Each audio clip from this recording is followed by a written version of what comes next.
Hello, my astrology friends. This is Lada from astrolada.com. And today, my guest is Krasi with her regular monthly podcast about the coming month. It's for May 2024, looking at astrology through sidereal Babylonian zodiac, which is different than the tropical, but Krasi will cover also the 12 signs at the end. First, she'll speak about the month, and she'll give you the tropical sign and the sidereal sign as well. The sidereal is the actual constellations. The tropical is season-based, which we use in the West.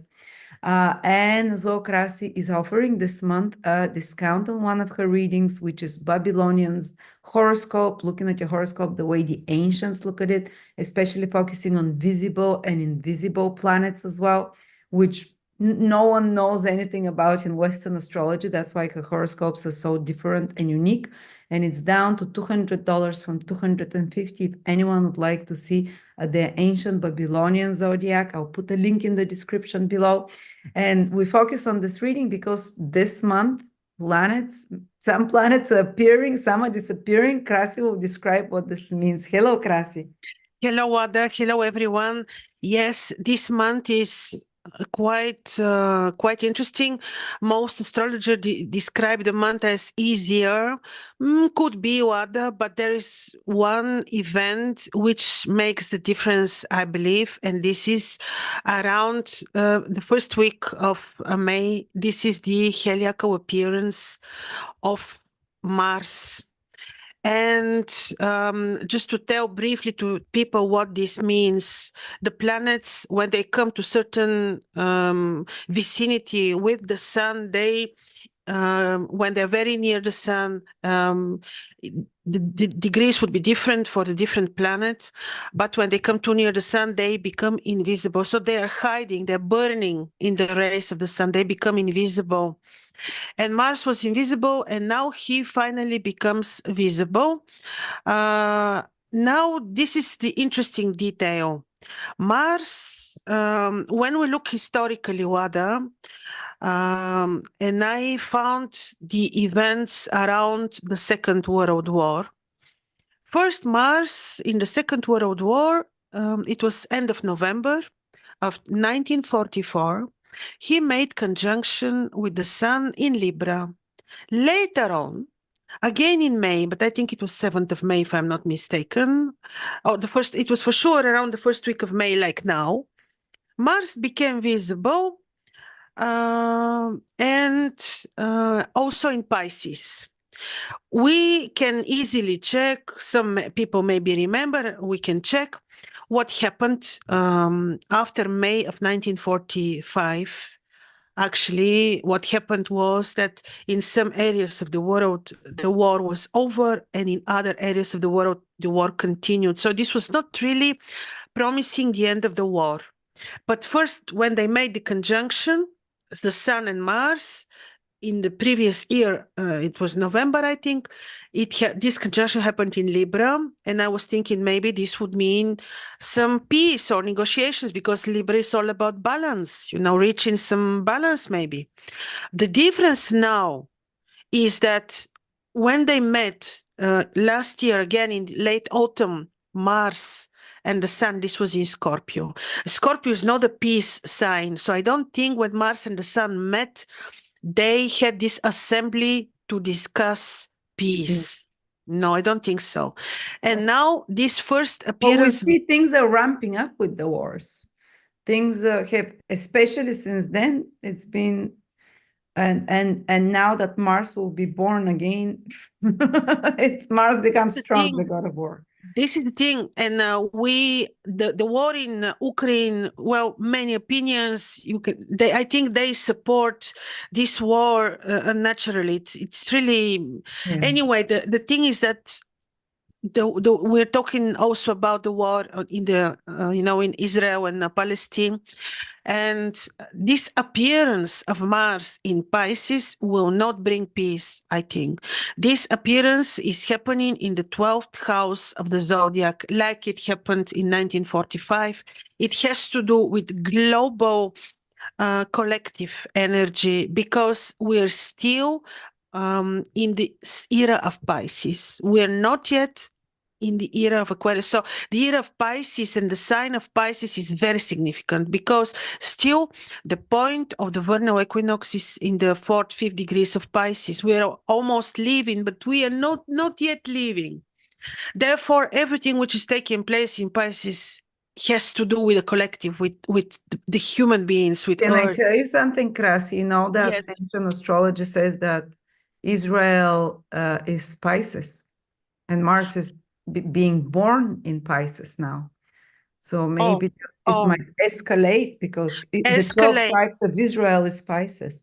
This is what I think too, Wada. And you know what I noticed? I tell you, at the moment of the beginning of the war, now there were many stages of this war, but now the recent one, at this moment, this very month, Israel, I checked the horoscope of Israel is quite clear. 1984, something, people can find the horoscope on the internet. What I saw is that at the moment of this first bombing, Israel entered cycle of Rahu, which cycle will be ruling Israel for 18 years. And this is quite difficult karmic malefic cycle, which would say that this war for Israel will not be easily over. It will take time. And now this appearance of Mars in Pisces in the water. What is Mars with his fiery energy in water? What is this? This is, first of all, the war can have application on water on one hand. Secondly, Oh, yeah. it is about disease again. Because when Mars appeared for the first time in Virgo, we had what happened. Now it appears in a more global way in Pisces. Again, they can come up with other diseases. Thirdly, many refugees, because 12th house is also the refugees. 12th house is also about, the religion. It may be so that some religions, especially Pisces, directly has impact on the Christianity. This may result in attack on Christianity. Unfortunately, we're discussing the negative manifestations of the energy of Aries, of Mars. This is because the collective is still not completely awake in order to exhibit the good, the high vibrational essences of Mars. Because Mars in his good vibrations can actually be a very dignified soldier who defend instead of attack. Can be something very good, can be even, drive to spirituality, to empathy, to help your... So on a personal level, people that have higher vibration, naturally, this Mars being born in Pisces can manifest exactly like that. Exactly. So this is the thing. On the collective, we still need to awake. Many people are awakening, but not completely. That's why I am a little bit concerned with this appearance of Mars. And I think that you had on the same axis, we had the eclipses. And the one which was a little bit overrated, I think, but still it's an eclipse, the one on the 8th of, and the previous one too, on the 8th of April. And now, so I think this is not really very beautiful event in May. Also, at the moment of the appearance of Mars, unfortunately, the peacemaker, Jupiter is disappearing. This is a little bit symbolic, like everything. So these for me are the most important two events on the sky. In the meantime, Saturn is still in Sidereal Aquarius. He has his very significant role to shape the world, to fulfill the karma for Aquarius, for the new time, if you want. He's also preparing us for the new time. Then you have Venus still invisible, not very strong to protect us. In the very same moment, Jupiter is not visible. He will become visible mid-June. So the month is a little bit, to be careful. What to tell you? This is in general. So, of course, we will be looking at the 12 ascendants to see how this will influence the people quite generally. And indeed, more can be seen in personal horoscopes. Then we know exactly how, where, when in the horoscope Mars appears, how is Mars placed in people's horoscope, and what he can bring, because this appearance is the beginning of his cycle, and this is for the next 15 to 17 month cycle. So it's not for now and May and only June. This is more than a year cycle of Mars, because the beginning of every cycle shows, according to Hermes, the Hermetic essences, shows how the complete cycle will look like. So this is a little bit, my concern. But again, you said it very correctly. It's up to each and every person how you really vibrate. This energy can give you very good drive to empathy, to spirituality, to visit the temple, to meditate, to to help the poor, to do some good work, and not really to harm you. And I've noticed when Mars becomes visible, people, their motivation comes back. It depends which house it appears in. So you might initiate some new project in that house, initiate some new battle or some problem that you fix, because Mars is a problem fixer that you kind of mobilize your energy towards for this whole next cycle. And now it's strong. It's like you have a lens, because he appears with Rahu. Oh, yeah. It's more than usual, double, triple, it's Double very motivation and strength and motivation on personal level, aggression on collective. Yeah. That is my point for the month of the collective. But I believe, Wada, I think more and more about this. Our personal approach to this is also big responsibility for the collective, because when we are in fear, this is contagious for the collective. We need to be very brave.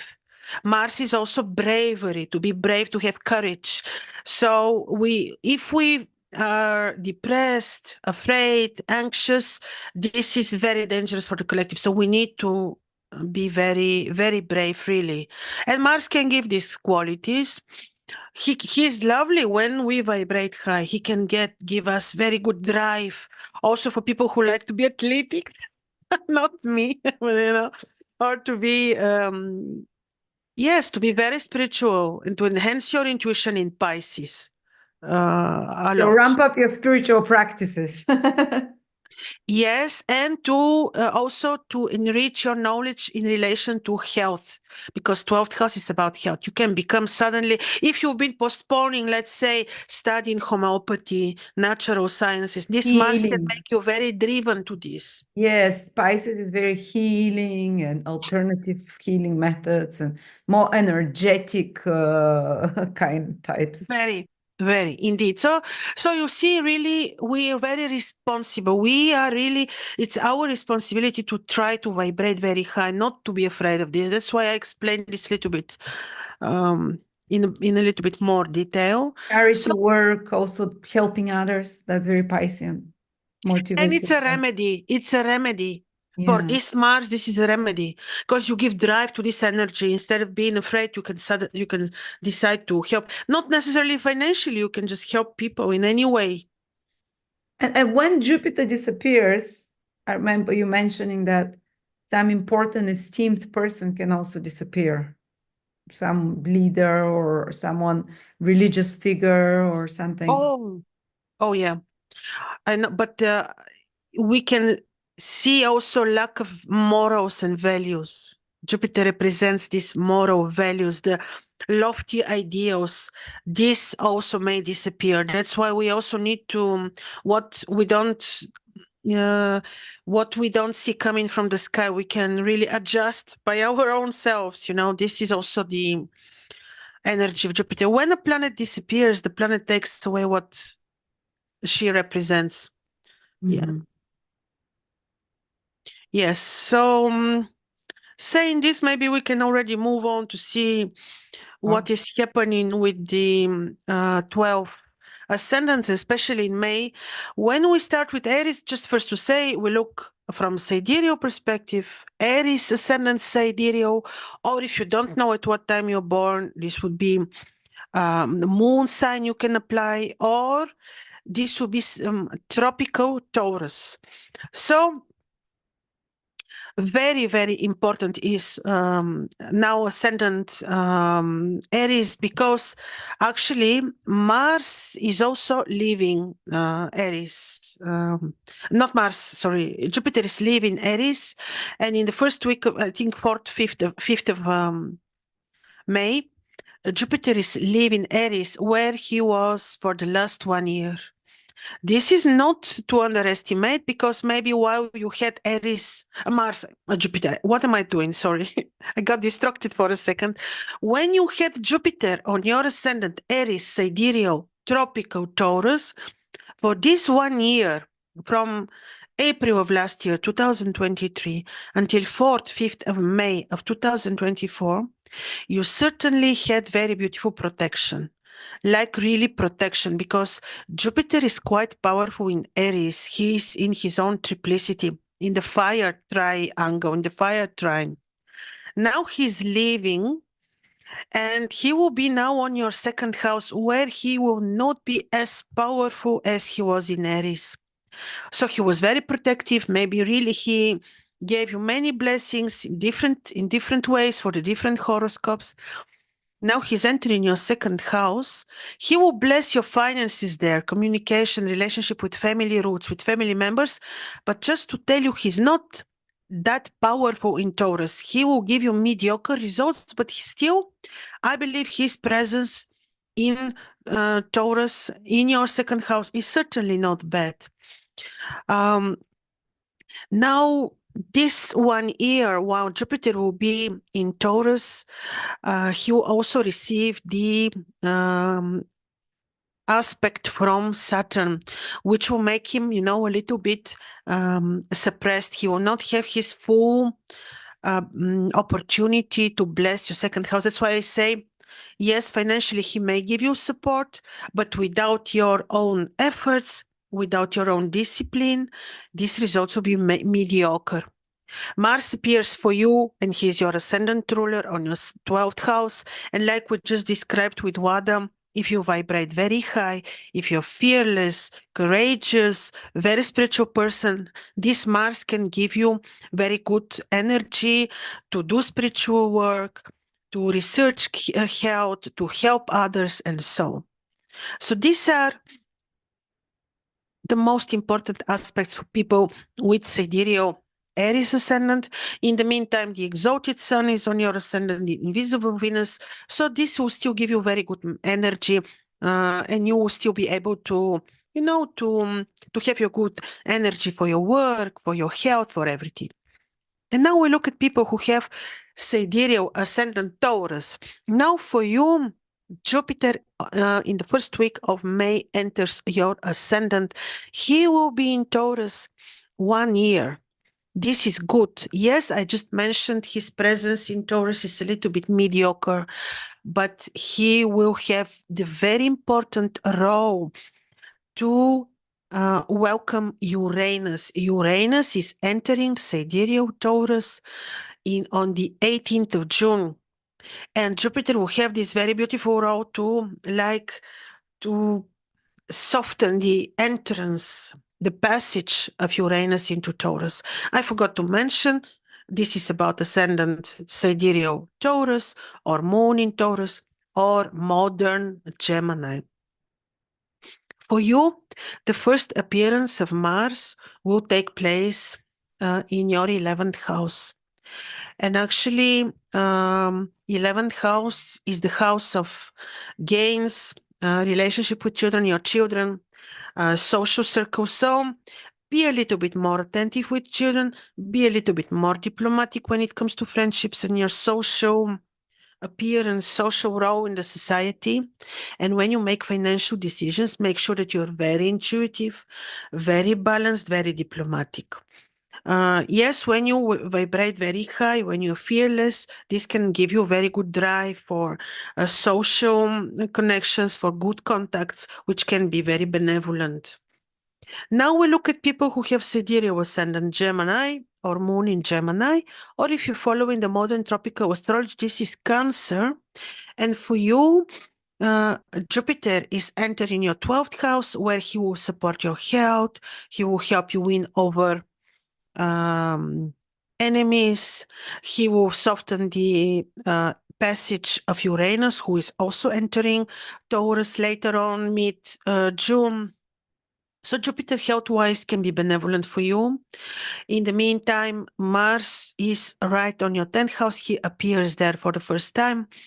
And actually, this appearance of Mars will say that you may need to be a little bit more diplomatic when it comes to a relationship with superiors, new projects, at your work in general. Be a little bit more diplomatic. You may become very driven to something new, to new to new ideas, new plans, new projects, even new career, but make sure that you remain very spiritual, very balanced, very diplomatic, so that he doesn't bring you some disturbances in your career place.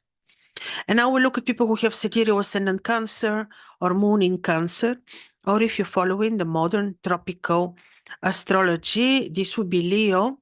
For you, Jupiter is entering your 11th house to stay there 1 year.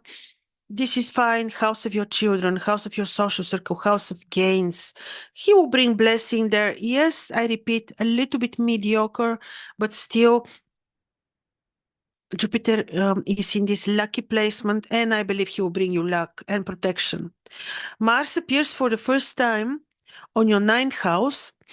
Now he may bring you this very good drive for spirituality, communication, new studies, but make sure that you remain very balanced so that you make your choices or your study choices or your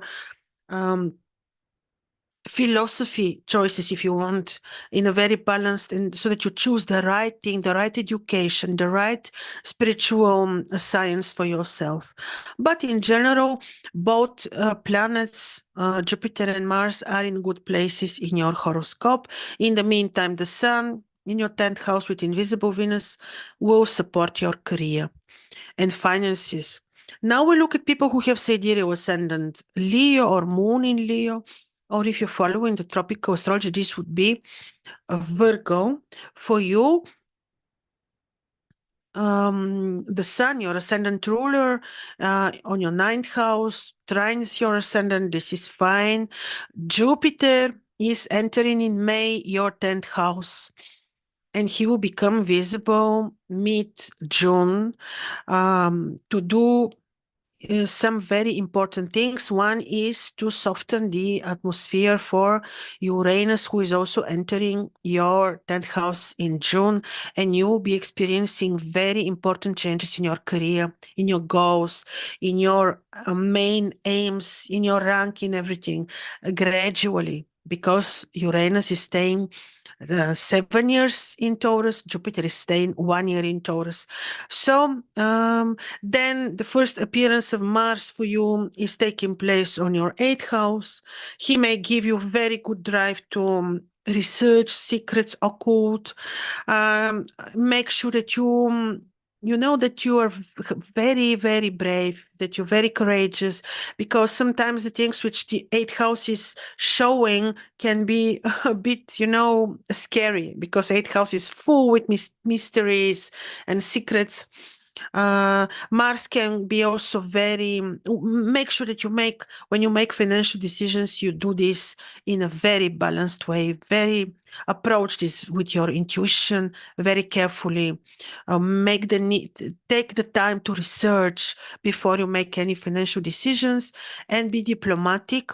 Also because Mars is representing the finances which you may generate from unexpected sources, partnerships. Unexpected sources can be many things: court cases, insurances, finances from partnerships, could be anything, even more options we have. Therefore, be diplomatic, research things quietly, in a very detailed way, and you will be well. Also be harmonious in your romantic life. Try to be very balanced also there, so that you don't have disturbances there. Now we have people who have sidereal ascendant Virgo or moon in Virgo. If you're following the modern tropical astrology, this would be Libra.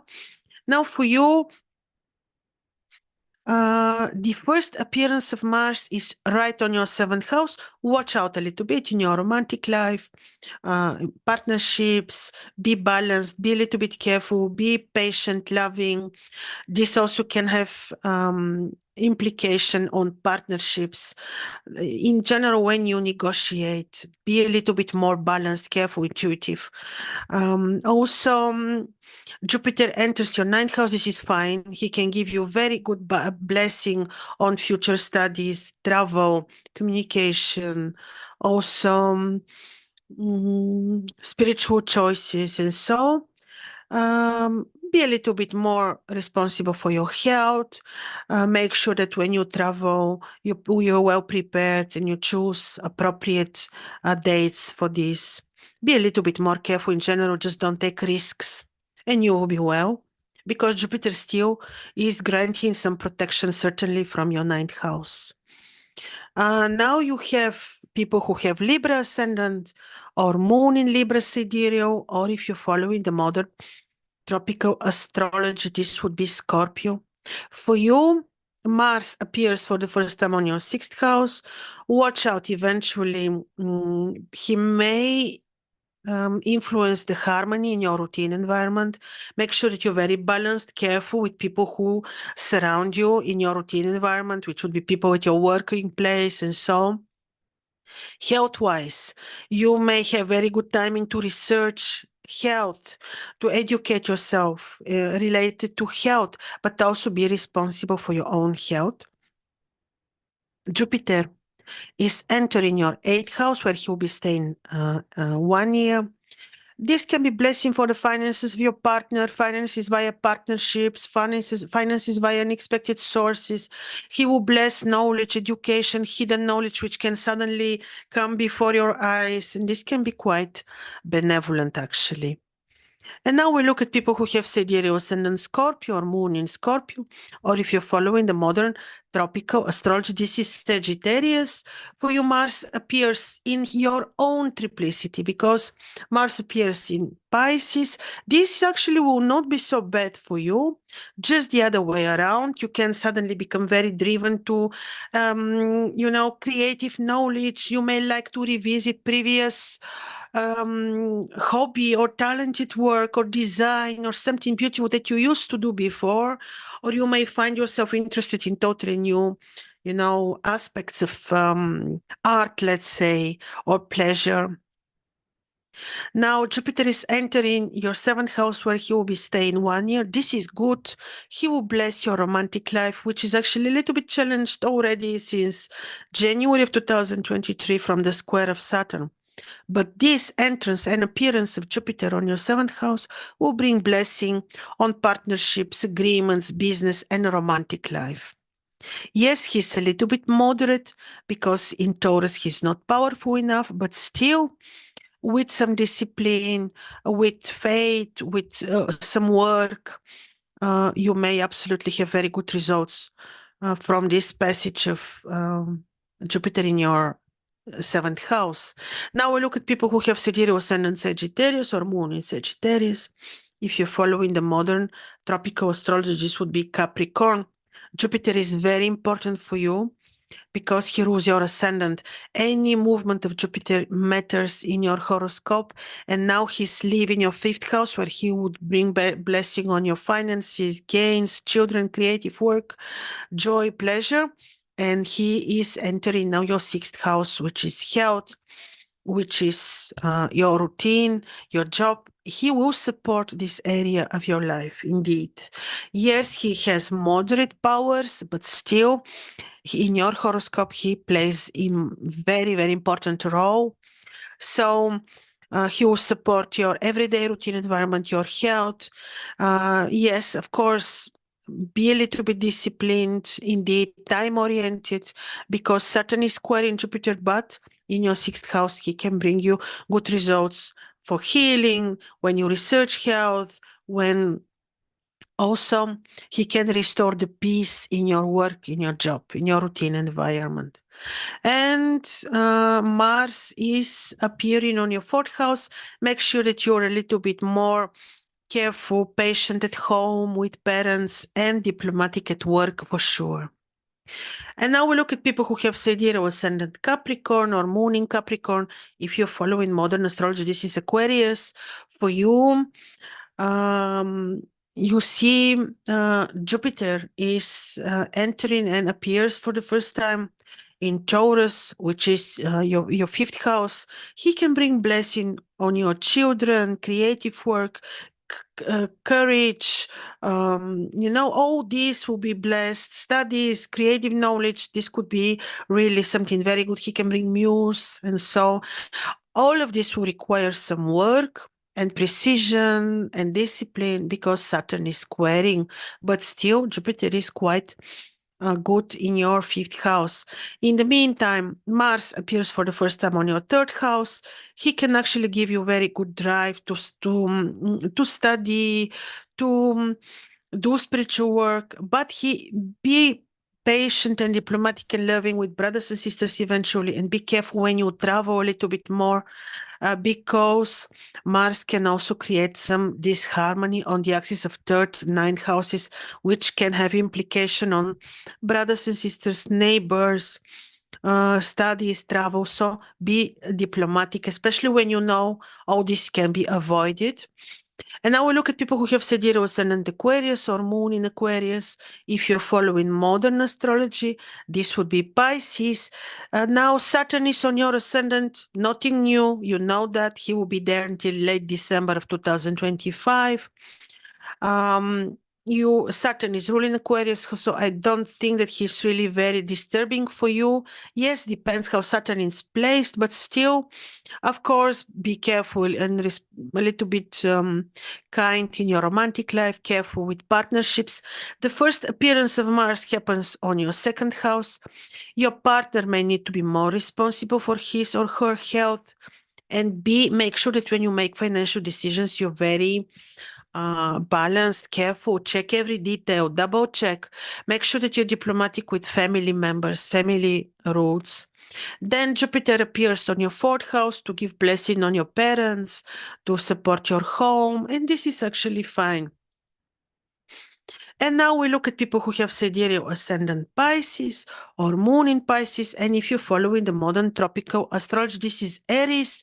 Mars is appearing right on your ascendant, especially during the first 2 weeks of May. I would be a little bit more responsible, more diplomatic with partners at work, careful also for yourself when you drive. Just make sure that you're not entering any risky situations. This will pass, but especially in the beginning of this cycle, the first 2 weeks, until mid-May, be particularly careful for your health. Also, Jupiter is centered in your third house. He will support your spiritual life, studies. He will restore peace if needed between you and your neighbors, and your brothers and sisters. And so he will support travel and study and communication. But because of Mars, if the Mars is present and first appearance on your ascendant, you may need to be a little bit more careful, a little bit more diplomatic in general, and just avoid risky situations. So this was more or less about, the first appearance of Mars. We will see how he will influence the world. Again, I remind to everyone, it is our big, big responsibility for ourselves, our families, and the collective to remain very, very brave, courageous, spiritual, to have faith in ourselves, in the creation, and so in the Creator. Thank you so much, Krasi, for Welcome, summarizing Wada. the month for us. And again, if anyone would like to contact Krasi, I've put a link in the description below. She's offering Babylonian horoscope, which is quite different than the normal traditional Western horoscope that we use. It focuses much more if a planet is visible or invisible, and fixed stars, which fixed star is prominent in your horoscope. And so that can be a fascinating realization into sides of your imprint that you were not aware of. So again, thank you, Krasi. Thank you, you. Wada. Thank you, Joining me. everyone. Have a great month.